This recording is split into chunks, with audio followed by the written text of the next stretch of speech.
Husnabad revenue divisional పరిధిలోని గౌరవెల్లి ప్రాజెక్టులో ఎడమ కాల్వ నిర్మాణం నిమిత్తం భూములు సేకరిస్తున్న కోహెడ మండలంలోని నారాయణపూర్, నకరేకొమ్మల, వింజపల్లి మరియు సముద్రాల గ్రామాల రైతులకు కాలువలో పోతున్న విస్తీర్ణం మరియు పేర్లు గాని ఏమైనా స్ట్రక్చర్స్ అనగా నివాస గృహంలు గాని, పైప్ లైన్లు గాని, పశువుల కొట్టాలు, చెట్లు గాని ఏమైనా మిస్ అయినా తెలుపగలరని నోటీసులు ఇచ్చి ఈరోజు అవార్డ్ ఎంక్వైరీ మీటింగ్ 4 గ్రామాల రైతులకు అవగాహన కల్పించడం జరిగింది.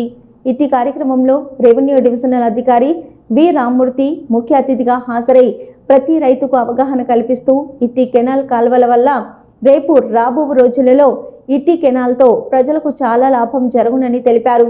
ఇట్టి కెనాల్ కాల్వ వల్ల రైతులకు జరుగు నష్టం పైన మీకున్న అభ్యంతరంలో పైన తెలుపగలరని కోరినారు. అట్టి వివరాలను రెవెన్యూ డివిజనల్ అధికారి గారు క్లుప్తంగా వివరించారు.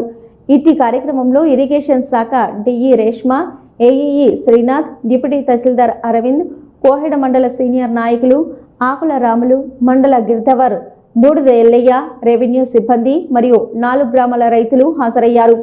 వారి అభ్యంతరాలను, వారి యొక్క అనుమానాలను నివృత్తి చేసుకొని వెళ్లారు.